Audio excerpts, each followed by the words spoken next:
Ново издание на Трилинг, добро вечер. Постојат повеќе начини да се убие човек. Некому може да му се забие нож во стомак, некому да му се одземе лебот од уста, некој да не се излечи од болест, некој да се принуди да живее во лоша куќа, некој да се натера на самоубиство, некој да се истроши со работа, некој да се поведе во војна и така натаму. Само по нешто од сето тоа е забрането во нашата држава. Беролд Бред. Оваа држава очигледно треба еднаш за секогаш да свати дека службена должност не е само привилегија, статус и профит, туку и огромна одговорност. А одговорноста кај нас веројатно со децении доцни изостанува. Или пак во најмала рака постојано се префрла вината од еден на друг, а во меѓувреме се натоложуваат проблемите. Ова е само почеток на уште едно издание на ТВ магазинот Трилинг. А вие што ќе гледате вечера? Че не живи во гроб не може да влеземе. Децата си ги изгубивме. Изгубивме секој по некој. За да ти се случи еден коруптивен настан, значи мора сите работи, целиот круг да биде затворен како струјно коло. Една работа, една институција да профункционирала во тој момент, не могло да се случи ова. Значи, поаѓајќи од полиција, сега да не ги набројуваме, највиновна е полицијата, да не се лажеме. Градот е дефинитивно видоизменет. Значи, на секој доаѓање во Кочани делува се потежно и потежно. Буквално срцето ми се кине кога од Кочани се враќам кон Белград. Инспекцијската професија во државава воопшто не е атрактивна. За голем број на европски земји е чудно што во држава има инспектори и што има инспекцијски совет, бидејќи тоа за нив е непоимливо. Треба да се има на ум дека инспекторот не може да оди во надзор без да има налог. Ние не сме безбедни да излеземе во улица бидејќи може некој да не згази. Ние не сме безбедни да одиме на лекар бидејќи може да ни дадат некоја погрешна терапија. Ние не сме безбедни да одиме во дискотека, во ресторан и така натаму бидејќи може да се запали. Ние не сме безбедни буквално нигде. Значи ние мораме да се погледнеме во огледало, да се прашаме себе си дали ние можеме да го постигнеме нивото што го сонуваме. Ако сме сиромашни, тоа мора да си го признаеме.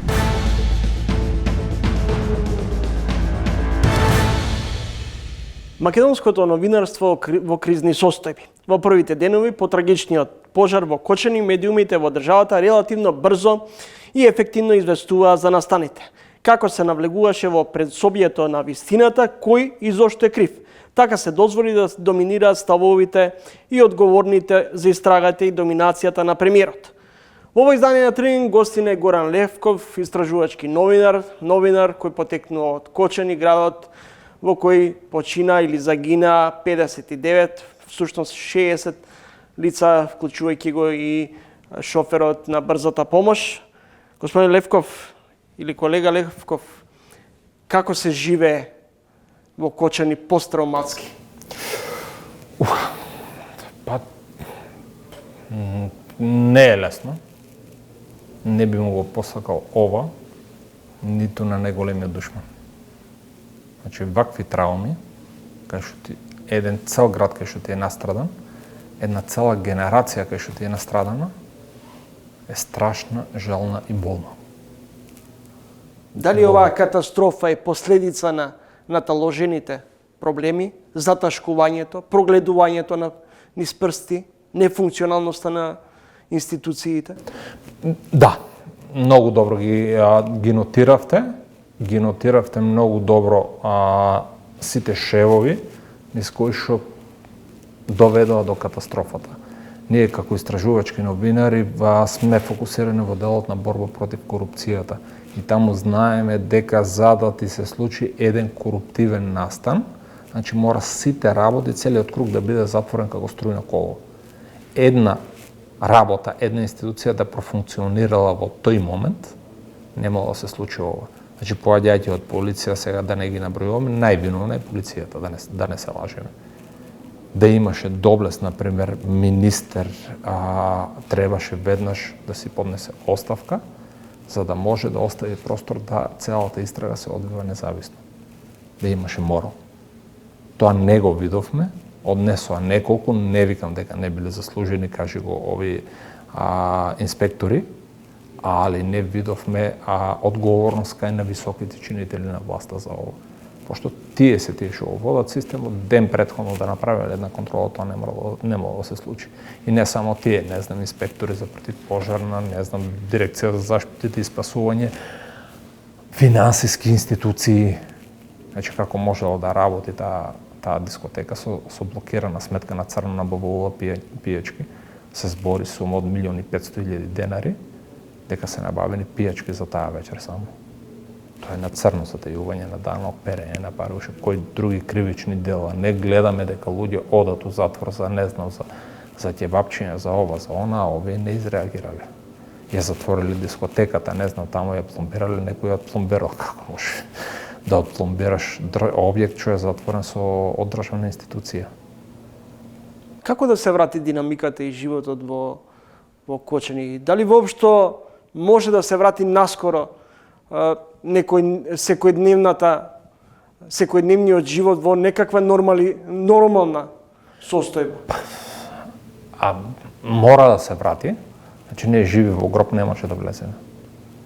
Децата си ги изгубивме. Изгубивме секој по некој, али има некој назад за кој што треба да останеме да живееме. Со обврска, да направиме подобар систем, сите ние, да направиме подобар систем барем за тие деца што остануваат назад и за новите деца што ќе доаѓаат. Инаку во Кочани, од прилика некои статистики што знам, некаде годишно се раѓаат околу 150 до 200 деца во Кочанската болница. Не се округли се бројките, не се толку точни екзактни, сигурно во статистика или во овие државните институции имаат прецизни бројки колку се. Ние толку имаме повредени со тешки повреди, починати, не изгубивме цела генерација. Ден по несреќата бевме во Кочани и една од соговорничките констатираше Кочани почина. Но Кочани е градот, ако се навратиме неколку години поназад кон минатото, овој град се споменува и е поврзан со тогашната, се зборуваше, франкфуртска мафија, случајот детонатор кој никогаш не се расветли. Тие се тие. Значи, тоа е една екипа, една група од двете страни, например, и од двете партии, кои што се шалташе како уценувачи, рекетари во двете партии, цела структура, што работеше доста кривични дела, што правеше доста кривични дела со ова. И тоа е екипа што едноставно цело време е прогледувана и е прогледувано низ прсти. Знаеме, еден од тие лица што беше обезбедување на Никола Груевски. Од овие други лица со кои што се конфронтираа, па имаше друга група кои исто така вршеа кривични дела. И тие многу добро ги знаат. И полицијата многу добро ги знае, и сите други служби многу добро ги знаат, ама замижуваа сите. Некој ќе се јави таму од озгора, некој вака ќе ги инструират така да направат, инаку основа на тоа е 90-тите години. 90-тите години беа правени тие групи во Кочани, подоцна ги прекрена на ниво на цела. Кои се тие 2-3 семејства кај што најчесто велат во Кочани, со Кочани владеат 2-3 семејства кои имаат се под контрола? Па да имаат се под контрола, до толку немаат, али контролираат процеси, не знам, тоа е семејството, например, тоа тие били политички активни ликови доста, например, во СДСМ, семејство е едно на поранешен пратеник на СДСМ Банчо, стопанственик од Кочани, од страната на ВМРО ДПМН некако се изведе како моќен лик на времето, сега не знам колку му е моќта во партијата, е поранешниот градоначалник Радко Димитровски. Например, Љупчо Папазов, сегашниот градоначалник, беше директор на комуналното предпријатие цело време додека беше овој градоначалник. Друг, например, таму што имаше некои функционери што беа назначувани од Кочани, практично тој беше лицето на некој начин контакт со централата, тука кај што има најголема доверба во него. Како ти гледаш на ова акција што сега се спроведува и од МВР и од обвинителството, се приведуваат луѓе поранешни, некои се и актуелни функционери, дали очекуваш дека ќе се расветли целиот случај или само на површина ќе излезат одредени слабости, а без при тоа да се навлезе во длабочината на проблемот? А по овој случај, можеби првиот случај кај што ќе заврши со судски пресуди. Мислам со такви судски пресуди, а за ова е сега друга е поентата, друга е прашањето дали некој ќе ми ја врати функичката. Мене ако ги осудат овие сите, никој нема да ми ја врати функичката. Работата е што ние како општество мора да изградиме многу повисока свест, да изградиме за пријавување на одговорностите и следење контрола над институциите. Испадна дека за новинарите во Македонија треба да важат стандарди што не важат за сите медиуми во светот. Како гледате на овие двојни аршини? Класичен пример е, за жал, погребот на 34-те лица во Кочани, кога на медиумите им беше забрането или им беа поставени стандарди што смее, до каде смее да се снима, да се фотографира, па до степен да домашните медиуми, нашите да мора да преземаат фотографии, па дури и цели текстови од странските новински агенции. Како гледаш на овие двојни аршини? Па мислам дека владата на Мицкоски е премногу исплашена од луѓето. И тие гледаат тоа да направат нешто као да се пикнат некаде, да се некаде во целата таа приказна кај што не се.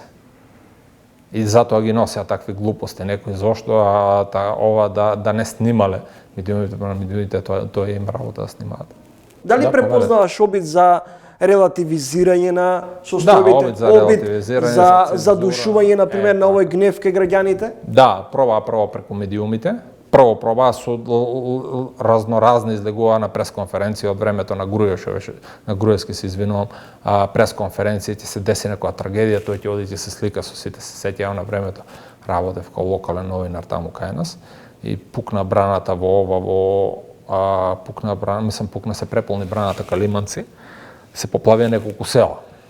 Таму облеше, не знам, во Штип влезе вода во стадионот. Претходната година пукна една друга брана таму кај Пишица и претходната година пукна браната затоа што за 500 евра не изчистија вратата на браната.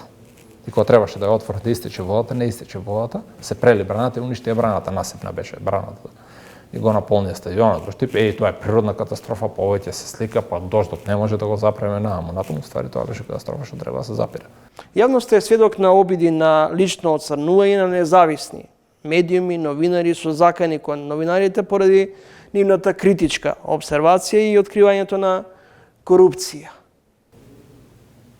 Па искрено да ви кажам, тоа го имало, мислам и дека ќе го има. Значи, тоа што ние треба како општество да се бориме и како новинари треба да се бориме за тие права, да зборуваме за тие права кои што вие тоа го правите сега. Тоа е начинот на кој што ние треба да си ги чуваме правата. И новинарското право за известување не е еднаш за секојаш дадено, за кој што не треба да се бориме. Тие не гледаат нас како пријатели, не гледаат нас како некои што сака да ја направат на нив, а ако може да не искористат за нивни пиар, окей, ако не може да не искористат за нивни пиар, ние сме нивни пријатели. И така и те не гледаат, и така и те не третираат. Не можеме да очекуваме да не гледаат со скрстени раце, а искрено имајќи од ова искуство дека тие имаат некој виша свест, поголема свест за општество, за општествените работи. Не верувам. Огромен дел од нив таму ми се влезени за да се решат некои приватни финансиски проблеми, приватни финансиски да се обезбедат за 5-6 генерации наназад и тоа е од нив. Не може да очекуваме од нив да бидат, не знам, некои мислители или да придонесат за развојот на општеството, за развојот на граѓаните, за развојот на државата за 40 години не убија со оваа корупција. Кога ќе споредиме кај влезе Словенија, од кај влезе Словенија, од кај влеговме ние, не убија со таа корупција. Катастрофата во Кочани е трета најголема во Македонија според бројот на жртви. Ако корупцијата го разјадува општеството, колку реално може да се очекува рестартирање на системот за проблеми кои со години се натоложувани? Па искрено ова е едно будење од трезнување. Значи такви катастрофи се едно будење од трезнување, ако не се промени ништо, значи нивниот број се зголемува. Значи нема да застане. Тука ќе се зголемува затоа што системот не функционира. Видовме дека не функционира. Не функционираше претходно во Тетовската болница кога беше во модуларната болница, не функционираше системот за Бесатранс кога беше кога не изгореа живи во автобусот. Луѓе што патуваа, не знам, на Дурмоторс не функционираше и таму системот, и катастрофите се редат. Затоа што некој на Дурмоторс не се завршил работа на техничкиот преглед, затоа што некој полицаец не го сопрел Дурмоторс автобусот да го изнесе на техничка контрола, да му ги најдат ова. Цариниците во Бугарија не го исконтролирале добро автобусот, да немал некои запалливи материи за да се запали во тој автобус на Бесатранс. Не знам, не исконтролирана добро модуларна болница. Ето овде сите затали со контролите. Системот целиот е девастиран на контроли. Контролниот систем што треба да го врши контролниот механизам целосно е девастиран, инспектори што се лесно подкупливи за едно кафе, да ги подкупиш, полициски инспектори, други инспектори, се сеќавам кои маки ги имавме за живот на средини инспектори, што не можевме, например, тој paper mill да се решиме од него со години, што не труи. Зошто митоманијата стана соевиден стил на живот кај нас? Митоманијата стана стил на живот затоа што ние како граѓани, тие луѓе произлегуваат од средината во која што се. И ние како граѓани тоа го толерираме. Ако ние тоа го пријавиме, кај што треба да го пријавиме, и ако тој орган го следиме во постапувањето со тоа дело, веќе нема да се осудат тие со мито да го прават тоа. Моментот има една голема вистина во делот на борбата против корупцијата, моментот кога ти го пријавиш, ти си спасил државни ресурси. Не знам колку милиарди годишно ние губиме од корупција. Кога ти го поделиш сето тоа на денови, на часови, секундата која што си пријавил, ти си спасил некоја корупција. Системот ти е како еден автомобил. Ако го оставиш ти автомобилот сам да се движи без да го управуваш, ќе завршиш во ендек. И ние така завршивме сега. Со катастрофата во Кочани. Корупцијата не убива секој ден. Некој ден убива многу повеќе. Благодарам за разговорот и гостувањето. Ви благодараме на вас.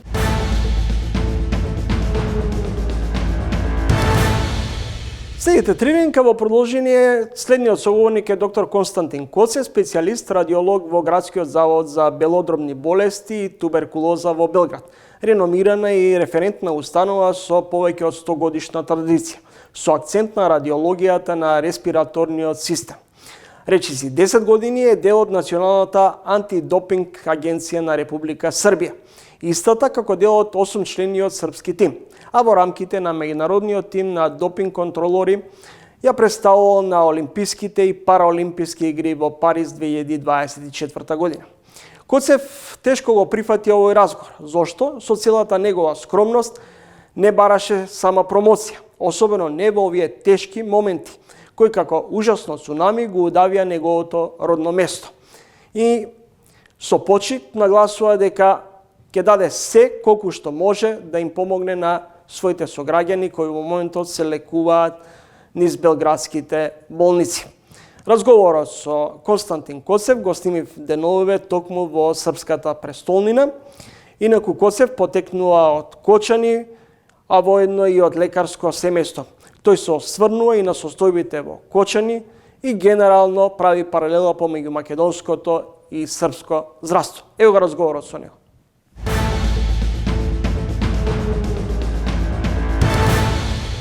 Господине Коцев, каква беше вашата првична реакција по информацијата за трагедијата во Кочани, градот од каде потекнувате? Знаете како, најголемите несреќи доаѓаат ненајавено, нормално ненадејно. Тоа е еден огромен шок, особено кога се работи за луѓе што ги познавате директно или индиректно. Моите родители се уште живеат во Кочани. Кога ќе ме прашаат од каде сум и после 20 години, јас велам дека сум од Кочани. Нашиве македонски автори убаво рекле дека домот ви е таму од каде што ви доаѓаат вестите, тоа го вели Горан Стефановски. А Петар Мандревски вели дека домот е таму од каде што ви доаѓаат гробовите. Најлошата комбинација е кога најлошите вести ви доаѓаат токму од таму од каде што ви се гробовите, значи од домот. Мојот дом е се уште Кочани. Не сеќате во Кочани и пред неколку години ковид пандемијата при која земјите меѓу себе се помага со потребата од инекција. Дали на сцена е медицинска дипломатија, за која се почесто се зборува, земјите меѓу себе да се помагаат, што беше случај и овој пат кога Србија изрази подготвеност да згрижи 30 македонски граѓани кои се повредени од трагедијата во Кочани. Па дефинитивно, медицинската дипломатија постои и таа постои некаде под површината на водата. Ние не ја гледаме, често забораваме на неа. Морам да бидам искрен дека таа кованица, тој термин, прв пат го слушнав од еден мој драг колега, еден одличен пулмолог од Скопје. Го употреби во еден негов семинарски труд пред многу години, значи пред 10 години, и многу ми се допадна. Тоа го покажа и ковид пандемијата. Покажа дека земјите се поврзуваат на тој начин, дека земјите ги користат своите лекари за правење на конекции, што можеби на дипломатски план се и невозможни во даден момент. Ковид пандемијата покажа дека не постои фер плей, дека секој се бори за себе и за својата нација и дека тука не постојат никакви правила. Токму поради тоа, сметам дека сите земји што имаат компас, што знаат каде одат, посветуваат доволно внимание на својот лекарски кадар. Она што сакам да го нагласам е дека ако ја читате првата Женевска конвенција, донесена на 12 август 1949 година, во глава 4, член 28, е нагласено дека единствено лекарите и свештениците не може да имаат статус на воени затвореници. Значи, во случај да бидат фатени, тие ќе бидат ставени во служба на силата која ги превзела, и тоа може да бидат задржани само во одредени околности ако ситуацијата на фронтот го наложува тоа. Значи, тогаш пред се ќе бидат употребени со цел да им помогнат на војската што ги заробила, но тие имаат некои бенефиции, единствено тие може да ги посетуваат затворениците од своите редови кои што се наоѓаат во тие кампови. Значи, на времето се знаело кој заслужува почит, а кај нас почита, мислам дека веќе ја нема, и дека на одредени професии луѓето се сеќаваат само во случај на крајна нужда.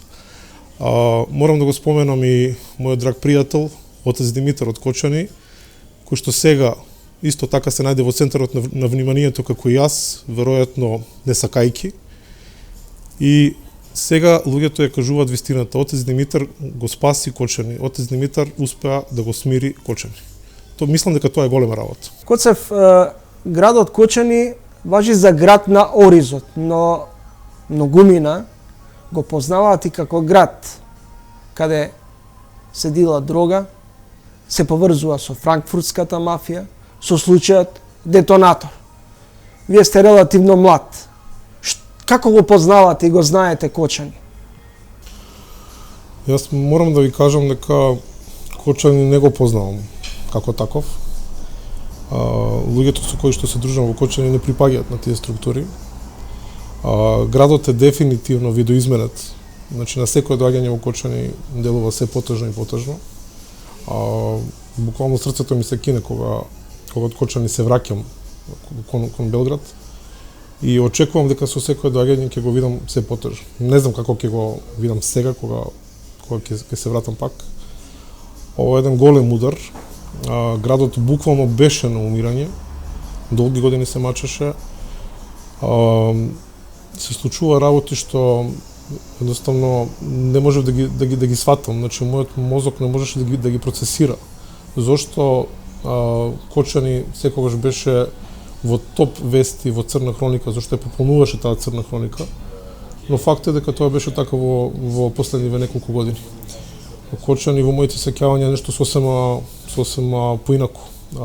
Можам да ви кажам дека Кочани во моите сеќавања е град на честни, трудолюбиви луѓе, на луѓе што и текако посветуваат внимание на перцепцијата која што оставаат во јавност. Во Кочани постоеше здрава компетиција, зборувам за мојата генерација. Значи, тука беше фраер оној кој што знае повеќе, оној кој што надвор од училиштето има уште еден куп други во наставни активности. Оној кој знае да свири гитара, оној кој знае да пее, да црта, оној кој игра шах. Јас се сеќавам на такво Кочани и само такви луѓе се во моите мисли. Кочани е град на брилијантни поединци. Еве само Кочани може да ја понуди на Македонија личен и професионален капацитет таков да биде доволен да се формира центар за срце токму во Кочани. Ке речете зошто и ке прашам, сигурно се чудите зошто. Кочани има 6 кардиохирурзи раселени насекаде во светот. За жал еден почина, мој роднина кој што дури работеше на Стенфорд во Америка. Има сигурно десетина кардиолози. Дали 6 кардиохирурзи има Белград? Има, веројатно има. Меѓутоа, ако размислиме колку жители има Белград и колку жители има Кочани, ќе сватите дека тоа не е занемрлив податок. Би сакал тие луѓе да се обединат, би сакал тие луѓе да се поврзат меѓусебно, затоа што генерацијски се многу блиски. Тоа се плюс минус 5 години и верувам дека тие луѓе цел работен век можат да го истераат заедно. Како ќе ги привлечете назад? Веројатно никако, веројатно тоа не е возможно. Меѓутоа, ако градот досега на тие луѓе им покажеше дека не заборавил на нив, ако градот им покажеше дека градот мисли на нив, веројатно тие ќе најдеа начин да остварат некоја соработка. Она што можеби Македонија треба да го копира од Србија е формирање на регистар на наши македонски лекари секаде низ светот. Србија секој мај организира конгрес на српска медицинска дијаспора и главен покровител е кралското семејство на Република Србија. Така да многу години сум бил учесник и сум имал прилика да видам дека од Соединетите Американски држави, например, само од Мејо клиника доаѓаат 20 срби, а тие 20 срби не доаѓаат сами. Туку секој од нив носи барем уште по еден американец или странец. И кога ќе соберете 400 или 500 умни глави на едно место, секако дека ќе дојдете до некои убави и пријатни решенија. Например, Кочани. Не знам дали знаете, Кочани има полуконцертно пијано, но Кочани нема ни четвртина апарат за компјутеризирана томографија. Значи, Кочани доби како подарок ЦТ апарат кој што повеќе од 20 години бил во функција на клиниката за неврологија. И клиниката за неврологија го донираше тој ЦТ апарат на Кочанската болница. Нормално се израдуваа сите, тоа не е мала работа, меѓутоа тоа е стар апарат и никој тоа не го спомна. Се изврши промоција, се ветува кули и градови. Се ветуваше дека апаратот ќе работи 24/7, дека тој апарат ќе послужи за диагностика на сите болести, на сите органски системи. Не знам каков е тој апарат, но, например, вие не можете да работите диагностика на болестите на кардиоваскуларниот систем ако тој ЦТ апарат нема барем 64 детектори. Не слушнав дека некој тоа го спомна, не слушнав колку детектори тој има, не слушнав како средниот медицински персонал и групата на радиолошки техничари од Кочани се едуцираше за тој апарат и тој не проработи никогаш. Значи, таа вест ги пополни сите вестници, меѓутоа никој не спомна дека Кочани во тој момент имаше само еден специјалист по радиологија, кој што едноставно не може физички да стигне да го работи сето тоа. Ако немате ЦТ апарат, вие немате болница, во современ смисол на зборот, и верувам дека не можете ни да се пофалите со фактот дека сте град. Значи, нам не ни треба полуконцертно пијано, тоа беше приоритет на еден од претходните градоначалници. Го немавме ниту тоа, значи добивме реновиран дом на култура и тоа е за пофал. Меѓутоа не се задоволуваме со полуконцертно пијано. Сакаме концертно пијано. И не сакаме четвртина ЦТ апарат, не сакаме 12-тина ЦТ апарат, сакаме ЦТ апарат. Тоа е скапа работа. И тоа некој мора да го каже јасно и гласно. Значи ние мораме да се погледнеме во огледало да се прашаме себе си дали ние можеме да постигнеме нивото што го сонуваме. Ако сме сиромашни, тоа мора да си го признаеме и мора да знаеме дека тоа е скапа диагностика, дека медицината во целиот свет е исклучително скапа и дека некои работи за нас се можеби навистина недостижни и дека ние со тоа мораме да се помириме. Не би сакал да верувам во тоа, значи јас сонувам за една друга Македонија, многу поинаква. Практично мојата Македонија во многу нешта се разликува од мојата перцепција значи мојата перцепција за Македонија во многу нешта се разликува од реалната слика во Македонија. Господин Коцев, потекнувате од лекарско семејство, но што беше пресудно да заминете од Македонија и тука да дојдете да живеете и да работите? Зошто Белград? Па таа 2003 година донесовме фамилиарна одлука, значи јас и моите родители дека ќе дадеме се од себе, ќе се жртвуваме на некој начин да постигнеме одредена цел, значи да добиеме образование кое што не можам да го добиам во Македонија, кое што на некој начин ќе биде поквалитетно и да дојдеме до диплома кое што нешто значи во светски рамки. Тој пат не беше лесен, не бевме поддржани од никого, значи тоа е буквално фамилиарна одлука и фамилиарна цел. Не бев стипендист на општина Кочани, уште помалку на Република Македонија. Тоа беше едноставно невидливо за сите таму. И едноставно го избравме возот за Европа, го избравме потешкиот пат, а не полесниот. И првата станица на патот кон Европа е Белград. За жал имавме пари за карта само до Белград, така да овде морав да излезам. Овде останав, еве непланирано 20 години овде се вработив. Овде направив еден огромен круг на пријатели, можеби дури поголем од они што ги имам во Македонија. Овде живеат само неколку членови на мојата поширока фамилија, но и во Белград сметам дека успеав да создадам собствен дом.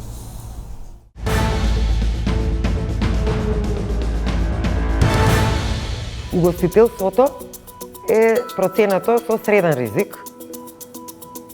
Согласно годишниот план за работа, нивната методологија за работа, иако со новиот закон, значи во некои инспекцијски служби во државава имаме по еден инспектор.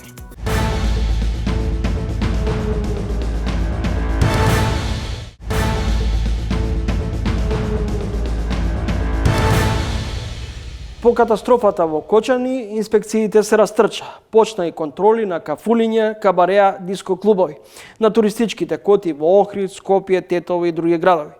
Се проверуваат сите лиценци во сите сфери. Од 3100 лиценци за фирмите во градежништвото и урбанизмот. Секоја шеста е поништена. Таквата длабочина почна да создава немири кај купувачите во какви згради и станови се вселуваат, какви материјали се вградени, дали има противпожарен систем. Во овој издание на Тренинг гостинка е Даниела Рендевска, председателка на инспекцијскиот совет. Добро дојдовте во емисијата, госпоја Рендевска.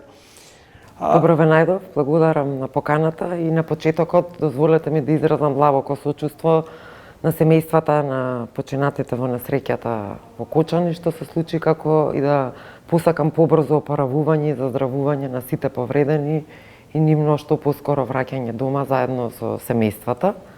Ви благодарам на поканата да бидам гостин во вашата емисија и многу ми е жал дека требаше да се случи ваква катастрофална несреќа за да имаме можност да разговараме за темите во врска со вршењето на инспекцијскиот надзор.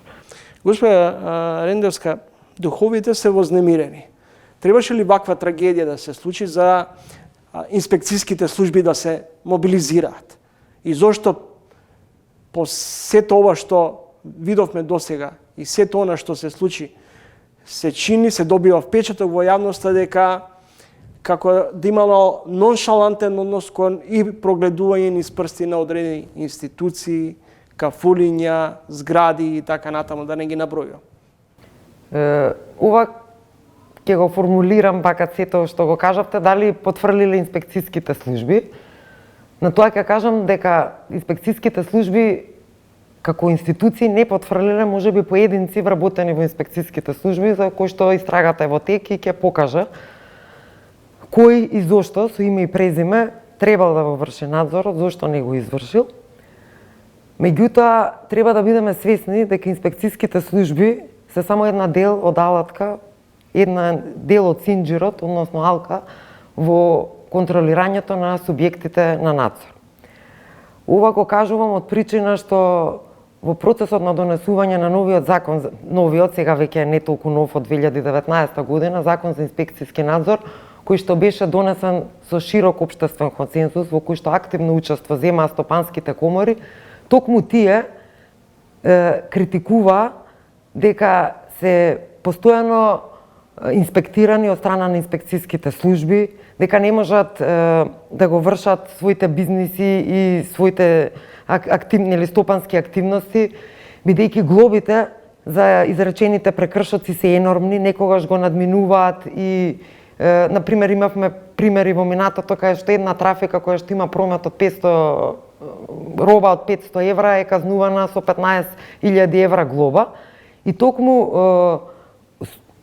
државата имаше слух да донесе закони и тоа е препораки на Светска банка да се овозможи подобра бизнис клима со тоа што и законот за инспекцијски надзор кој што се донесе во 2019 година негова примарна цел беше превентивниот пред репресивниот аспект при вршење на инспекцијскиот надзор и се воведе опомената како мерка која што инспекторите ја изрекуваат при првичните контроли доколку некој субјект на надзор не е усогласен со законските прописи. Меѓутоа, не таа да се злоупотреби опомената како мерка, туку точно беше таксативно требаше да се предвиди во нивните материјални закони во кој случај како прва мерка се изрекува опомената и втора цел на овој закон беше воведувањето на степенувањето на ризикот, односно планирањето на инспекцијските надзори да се врши врз основа на методологија за проценка на ризик и при вршењето на редовните инспекцијски надзори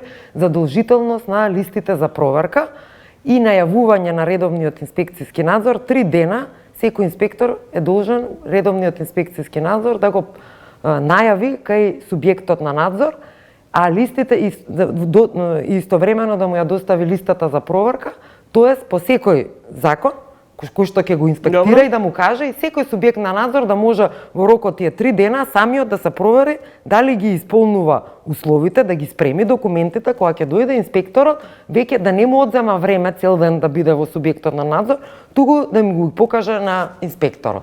Дали вие имате информација, знаете кога последен пат е направена инспекција во дискотеката во Кочани? Ако велите дека првично, инспекторите превентивно влегуваат. Значи, пазарните, сега овде конкретно се зборува нели за законот за угостителска дејност, на кој што надзор вршат пазарните инспектори.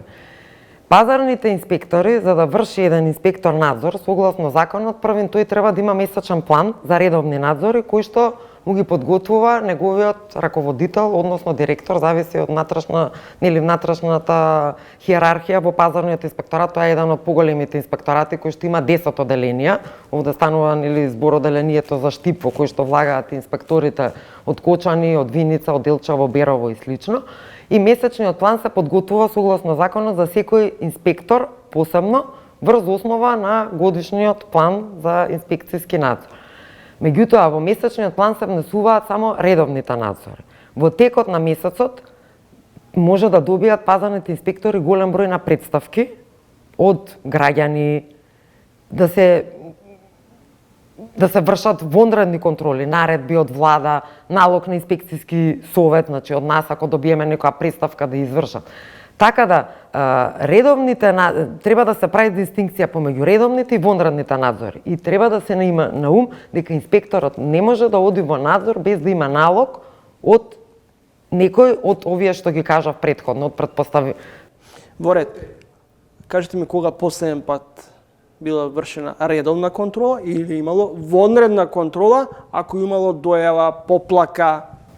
Значи, сите тие податоци моментално се знаете и во обвинителството, кога и да не шпекулирам со бројки, она што го има, бидејќи таа евиденција си ја водат службите кај нив за извршени надзори, што кај нас само од информативен карактер го доставуваат. Јас мислам дека видов една и тоа во кафето, не во кабарето, туку во кафечот, бидејќи нели сопственикот е сопственик на повеќе угостителски објекти, не само кабарето каде што се случи несреќата, туку исто така и во кафечот. Има еден надзор, мислам, во 2024 година, 10 по закон за пушење, бидејќи пазарните инспектори не постапуваат само по законот за угостителска дејност. Морам да нагласам дека они постапуваат по 39 закони и 45 правилници. Не сакам ниту да ги бранам, ниту да ги напаќам во нивното постапување. Зошто не постапиле, дали биле должни или не биле должни, ќе покаже истрагата. Бидејќи мора да го имаме на ум и законот за угостителска дејност. И законот за угостителска дејност, од што слушав и од медиумите и од поранешни министри, кога се носел тој закон за угостителска дејност, исто имал за цел да ги намали административните пречки на угостителите при добивање на одредени дозволи или лиценци за вршење на угостителска дејност. Од што се плашат инспекторите? Или тие самите се дел од алката на корумпирани институции? Тоа ќе треба истрагата да покаже. Стварно не би шпекулирала. Сигурно имало влијание, ама тоа треба да покаже истрагата. Не би шпекулирал. Знаете ли кога последен пат инспекција влегла во Пулс кафе? Пулс дискотеката и дали знаете, например, во кафулето на истиот собственик кога е влезена последен пат инспекција? Вака, значи Советот таа надлежност ја нема, согласно закон, да одредува каде ќе оди инспекторот. Како што ви кажав и претходно, тоа го прави неговиот претпоставен под претходно донесен годишен план за инспекцијски надзор во која што се утврдува согласно методологија за проценка на ризик. Угостителството е проценето со среден ризик, согласно годишниот план за работа, нивната методологија за работа. И тоа е проценето така, бидејќи се надам се сметало дека согласно законот за угостителска дејност, угостителите се тие кои што се должни да гарантираат дека ги исполнуваат минимално техничките услови. Значи, вие се подпирате на совеста и честа на собствениците? Ние не се подпираме, ние во инспекцијскиот совет не сме инспектори. Добро. Да, меѓутоа, доколку се целиме кон европски вредности, треба да си веруваме едни на други, бидејќи европските закони се такви. Зошто го кажувам ова? Го кажувам од причина што имавме во рамки на голем број на проекти Советот кој што бил вклучен, за голем број на европски земји е чудно што во држава има инспектори и што има инспекцијски совет, бидејќи тоа за нив е непоимливо. Вика, кај нас сите компании, сите субјекти на надзор се општествено одговор. Тие самите се срамат да не ги исполнуваат условите од законите по кои што тие работат. Кај нас оди само контролор и додека е стигнат во канцеларијата, да, ова се од Шведска, од Литванија, значи, датоци они се чудат какви се овие инспектори. Дали инспекторите се инструментализирани од партиите и од власта? Па, не би рекла, ако ги земеме во предвид дека тие првим позицијата на инспектор, на еден инспектор, е сведена, неговиот статус е административен службеник. Тој се вработува и мислам дека се преоптоварени за нивното, мислам во процесот на нивното вработување, бидејќи тие првин се вработуваат согласно законот за административни службеници, значи одат на цела онаа селекција која што спроведува Агенцијата за администрација. И дури потоа, кога ќе се стекнат со некое звање советник, инспектор во категоријата В, значи за Б категорија им е потребна лиценца, значи станува збор за административни службеници од В категорија, од тоа советник до помлад соработник, тие звања таму оперираат, оди на една година обука, оваа што ви ја кажувам, првин интерактивна обука во Советот и плюс под менторство уште од 9 месец. Така да сметам дека по завршување, тоа е нов концепт кој што го воведе новиот закон за инспекцијски надзор, тој концепт го воведе се со цел тие да бидат државата да биде осигурана дека лицата кои што вршат инспекцијски надзор се реално обучени и кога ќе искочат на терен, кога ќе добијат легитимацијата, знаат да го вршат инспекцијскиот надзор. Тоа е од една страна и од друга страна сакам да нагласам дека инспекцијската професија во државава воопшто не е атрактивна. Иако со новиот закон, значи во некои инспекцијски служби во државава имаме по еден инспектор. И ќе ги кажам, и државни инспекторат, бидејќи исто така Советот секоја година подготвува информација за кадровска екипираност на инспекцијските служби на државно ниво, и за некои инспекторати таа е тотално неатрактивна, како што е државниот градежен инспектор, кај што имаме 1,5 инспектор моментално во државата, и едниот исто вика дека можеби ќе си оди и сака да си оди, бидејќи не е издржливо кои што инспекторите го чувствуваат притисокот и од субјектите на надзор при вршење. Каква сигурност имаат клиентите, например, сега кога сме кај градежништвото, каква сигурност имаат клиентите ако се утврдува дека секоја шеста издадена лиценца во градежништвото и во урбанизмот е невалидна? И има пропусти.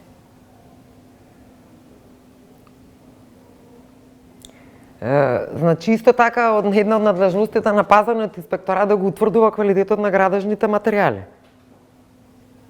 Значи, не знам за тоа дали знаете, значи, они тоа, и сега кога збориме за пазарниот инспекторат, мораме да напоменеме и за неговата кадровска екипираност. Реално, во моментот има 150 пазарни инспектори, а согласно актот за систематизација имаат систематизирани 315 работни места за инспектори. Значи, имаме пополнатост на 48%. Дали е доволно да ги инспектираат сите овие инспектори, да постапуваат и по редовни надзори, и по вонредни надзори по преставка? Не ги браниме, меѓутоа, таква е ситуацијата со човечките ресурси и со човечките капацитети кои што во моментот располагаат. Значи, станува, сега се сведува за недостигот на кадровски потенцијал? Значи, недостатокот на кадровски потенцијал е реален, голем проблем, кој што државата го има. Државата можеби е пренатрупана со администрација во други сфери. Меѓутоа, во делот на инспекцијските служби, од сите 28 инспекцијски служби кои што ги координира инспекцијскиот совет, нели како координатор, пополнатост има на ниво на 28 служби, вкупно само 60% се пополнати. Кај некои инспекцијски служби, 6 се под минимум помалку од 30% се екипирани со инспектори. Господа Рендевска, каде е вината што се толерира работење на кабаре, дискотека? При тоа се издаваат дозволи за работа, во меѓувреме истекува лиценцата и никому ништо, објектот продолжува да функционира. Можам да кажам дека и недобро неусогласеност на законите, односно можам да кажам, еве сега тоа се види аномалии во законската регулатива. Бидејќи и законот за угостителска дејност, и вие ќе потврдите, никаде стрикно не пишува кога инспекторот треба да излезе, колку пати годишно, или која да биде континуитетот за вршење на инспекцијски надзор. Точно има различни толкувања дека 15 дена, 115 дена пред да започне со работа угостителот, должен е исполнетост на минимално технички услови да достави и до државниот пазарен инспекторат. Сега се претпоставува, меѓутоа нема законски пропишана обврска, дали во рокот тие 15 дена инспекторот треба да отиде и да ги провери тие минимално исполнетост на минимално техничките услови, или тоа е слободно толкување која ќе може да го предвиди и слично. Знаете ли вие дека, например, се продаваат станови, луѓето ќе купат стан, ќе се вселат во новиот стан, а нема се уште имотен лист? А зошто се вселуваат луѓето? Знаете ли, например, дека во нова... Зошто се вселуваат кога нема документи? Знаете ли, например, дека и во нови згради може тоа да се случи, и се случува, или во стари згради да видите дека има противпожарен апарат, кога ќе го отворите, нема срева. Ама тоа треба, доколку секој од нас не реагира на тоа, не можат инспекторите ниту Советот да знае секаде во секоја зграда каква е состојбата. Точно јас сега поздравувам, значи оваа несреќа и како кажав тој на почетокот. Дали ова требаше да ни се случи за да се мобилизираат сите? И да излеземе на терен, или таа наша ноншалантност, не сум кодош, не сакам да го пријавам комшијата, сега јас ова ќе кажам, доведе до тоа. Се навестуваат заеднички инспекторски надзори. Што би бил ефектот сега постфестум после ваква една трагедија? Па јас ги поздравувам за честените инспекцијски надзори, токму сега под фестум, можеби да се задоцнети и тоа што се случи нема никакво оправдување, меѓутоа ова мислам дека ќе ни ја зголеми свеста. Жалосно е што свеста почнува да ни проработува после една ваква голема трагедија која што ќе остави долготрајни последици на целото општество. Меѓутоа, со ова мислам дека и кај сите угостители во моментот е смената свеста, дека слушаме како сите во паника почнуваат да бараат противпажарни апарати, дали ги исполнуваме условите, сите проверуваат, сами некои се затвараат, дали ги исполнуваат минимални. И законот е таков, вика ако нема лиценца, го затвара на 30 дена до добивање на лиценцата. Али добивањето на лиценцијата е само со изјава на сопственикот на дискотеката или кабарето дека он ги исполнува минимално техничките услови. Каде го гледате пропустот во однос на случајот со Кочани? Еве директно ве прашувам. Можело ли да се избегне ваква трагедија? Можело да се избегне ако првин самиот угостител бил свесен, значи продавал карти кои за капацитет на гости кои што го немал, бил свесен дека нема две излезни врати, односно после гледаме дека имал две врати, едната цело време била затворена. Дека се употребувало пиротехнички средства кои што не требале, за кои што требало дозвола да има претходно. Зошто дозволиле? Кога јас сега овдека да дојдам и да палам жижици, за да направам ефект во емисијата, ќе ми дозволите вие? Господи Рендевска, гостите пред да влезат во дискотеката, пред врата има обезбедување. Точно, и обезбедувањето. Обезбедувањето е должно, не обезбедувањето, вика угостителот, он најмил агенција. Законот за угостителска дејност убаво кажува што е должен. Угостителот има право да ги легитимира. Знаете дека и угостителот Обезбедување не може да легитимира, само полиција може да обезбедување, господи Рендевска. во законот во угостителска дејност, прочитете го, мислам дека беше член 15, кај што се за се што е должен угостителот. Тој ја проверува и малолетниците ги проверува. И ако е така како што вие велите. Обезбедувањето легитимира, ако Таму пишува угостителот, значи он може да обезбеди со... Значи им се прогледувало низ прси, се дозволувало да влезат малолетни деца. Така е. Еве видовме од истрагата. Дали вината е тука кај обезбедувањето? Така јас ниту сум мислам сега ме ставате во улога да сум обвинител или судија, значи ќе покаже истрагата, да, има индиции. Пошто гледаме дека внатре имало малолетни. Мислам, има и настрадани малолетни лица. Во неколку наврати вишиот просветен инспекторат Ѓорги Илиевски, откако констатирал злоупотреби на универзитети за фалс дипломи на политичари, беше брутално деградиран. Тој самиот во неколку колумни упати критики и кон вас како инспекцијски совет. Вака сега, господинот, значи советот, морам да ги кажам надлежностите на советот. Советот постапува, не ја мониторира целата работа на сите на одделните инспектори. Значи, доколку има преставка до советот за работа на некој инспектор во конкретен случај, советот во тој случај прибира податоци и анализира работата на тој инспектор конкретен со име и презиме. Врз основа на тие податоци кои што ги добива советот, советот има право само да покрене иницијатива за дисциплинска одговорност на инспекторот до директорот на инспекцијската служба, односно раководителот на инспекцијската служба. Благодарам што дојдовте во емисијата и што се одзвавте на поканата. Ви благодарам на поканата да бидам гостин во вашата емисија.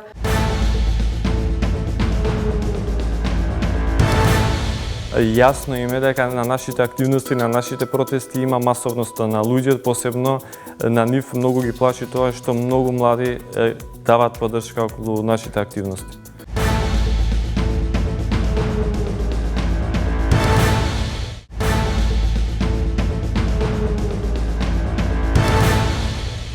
Протестите ослободуваат експлозивно празнење на емоционалната енергија, особено кога се предизвикани од трауми и лични и колективни. Некои од психијатрите велат дека се и колективна терапија, но и барометар за социјален и општествен набој. После Кочанската трагедија се реактивира групата собрана под мотото "Кој е следниот?". Нивниот марш од паркот Джена до владата со неколку илјади граѓани ја вознемири власта, а некои од нејзините портали и медиуми се обидоа да го игнорираат протестот дури и како вест. Познат медиум го маргинализираше дека се собрале неколку стотина граѓани. Завршија со револт пред владата. Наспроти, ваквото незадоволство, власта се обидува да ја релативизира целата работа и гневот кој произлезе после трагедијата која се случи во Кочани. Во ова издание на Тренинг соговорник е Имир Мухамеди, дел од граѓанското движење Кој е следниот. Добре дојдовте во емисијата. Дали ќе продолжите со изразувањето револт? Секако дека ќе продолжиме, само ќе сега во тек сме со состаноци, дополнително ќе определиме на која насока ќе се водат нашите активности. Дали тоа ќе бидат протести, дали и други начини на изразување на револтот, тоа дополнително во рамките на организацијата ќе го договориме. Што беше главниот мотив и што најмногу ве испровоцира да излезете на улица? Значи, ние излеговме под мотото "Системот е следен". Ние како организација, како неформална организација на граѓани, нашите активности, нашето вмрежување почна за време на протестите за околу трагедијата каде почина Фросина Кулакова, дизајнерката. На тој протест видовме дека стварно постои еден акумулиран гнев кај луѓето и така спонтано се здруживме и сметавме дека треба и понатаму да действуваме, организиравме состанок, ги определивме нашите цели и сега се случи ова со Кочани, па другите активности малце ни остана на намирување и моментално фокусот ни е околу трагедијата во Кочани, која што мислам беше една најголемата трагедија, да кажеме, во историјата на државата, со оглед дека испогинаа многу млади луѓе. Во јавноста се создава тензија дека сте реинкарнација на шарената револуција. Во еден период Вучич изјавуваше дека масовните белградски студентски протести се копи-пейст на шарената револуција. Сега во Македонија власта се обидува да ве дискредитира дека сте организирани од белградските. Да, токму тоа е целта, да се дискредитира движењето Кој е следен. Иначе, да, видовме тие некои снимки од некои студенти каде што се збори околу протестите во Србија, кон нивно вмешување и така натаму, но тоа немаше врска со нашата организација Кој е следен. Нашето лого беше таму аматерски поставено со цел да се дискредитира нашето движење, бидејќи јасно им е дека на нашите активности, на нашите протести има масовност на луѓе, посебно на нив многу ги плаши тоа што многу млади даваат поддршка околу нашите активности. Но во однос на нашата поврзаност со шарена револуција, мислам, кај нас има студенти кои во движењето кои за време на шарена револуција имале по 12 години. Велите дека како граѓанско движење немаме политички барање, но за време на собирот, на протестот, извикувавте оставка на владата. Видете, ние немаме партиски барања, не сме партиски поврзани, иначе нашето действување секако дека политички со самиот факт што ние предложуваме барање. Што е целта на изразувањето на ова незадоволство, гнев? Значи, ние одиме со главното мото "Системот е следен", системски промени. Сега, за да знаеме, првично треба да знаеме што е тоа систем, мислам да знаеме за што збориме. Значи, системот е најпросто да го дефинираме како збир на некои правни правила, правни норми, начини на действување, на постапување и така натаму, со кои се уредуваат општествените односи во една држава. И целта на системот е да на тие граѓани во таа територија да им обезбеди правна сигурност, да им обезбеди безбедност, да им обезбеди правда, да промовира вредности тој систем и така натаму. Сега, ние сме во ситуација, например, ние не сме безбедни да излеземе во улица бидејќи може некој да не згази. Ние не сме безбедни да не одиме на лекар бидејќи може да ни дадат некоја погрешна терапија. Ние не сме безбедни да одиме во дискотека, во ресторан и така натаму бидејќи може да се запали. Ние не сме безбедни буквално нигде. Најсуштинското нешто што мислам треба да направиме максимум за да се смени. Господин Мухамеди, има собири, па нема собири. Има револт, па нема протести.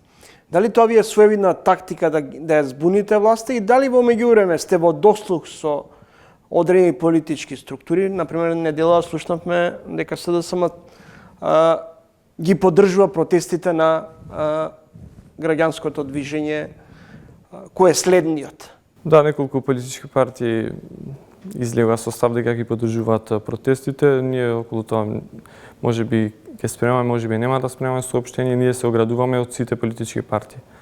Значи, буквално, особено од СДС, што го спомнав, што истите беа дел од системот и се дел од системот, значи нивната поддршка воопшто не е потребна. Ништо не може да ни помогне, освен што може да ни одмага. И ние се оградуваме од сите такви пресконференции на политички партии каде се спомнува името на кој е следен. Значи, кој е следен, значи е неформална организација, спонтано настана. Премиерот Мицковски денуве во телевизиско интервју изјави дека во Македонија ќе се случи народ доколку обвинителот и членовите на судскиот совет не поднесат оставка. Дали е тоа политичка манипулација? Според мене премиерот не смее да се меша во обвинителството и во судството. Тоа што граѓаните нема доверба во судството, да, тоа е проблем, но целта на нив не им е да се подобри состојбата во судство. Значи, измените на законот за судскиот совет треба да се случат до јуни. И сега таму ќе има некои промени каде што политичките партии после ќе имат многу малку влијание околу изборот на тие нови членови на судскиот совет. Сега целта е следна. Значи, нели, собранието им изгласа интерпелација на членовите на судскиот совет, на тие што се избрани во собрание, но целта е тие да се заменат со нови членови кои доаѓаат од редовите на власт. Значи, не е целта да се обезбеди правда со тоа што ќе се сменат 5 членови на судскиот совет. Бидејќи доколку сега доаѓаат нови членови на судскиот совет, тие ќе имат мандат од 5 години. Од 6 години. И после нивниот мандат ќе важи до 2031. И законите, овие новите измени на законот за судски совет ќе се применуваат тек во 2031 околу изборот на нови членови. Значи ние уште 5 години ќе имаме пак партиски членови на судскиот совет. Дали имате дневна комуникација со вашите колеги од Белград? Не, немаме ние никаква поврзаност со протестите во Белград. Ви благодарам за гостувањето. Благодарам на поканата.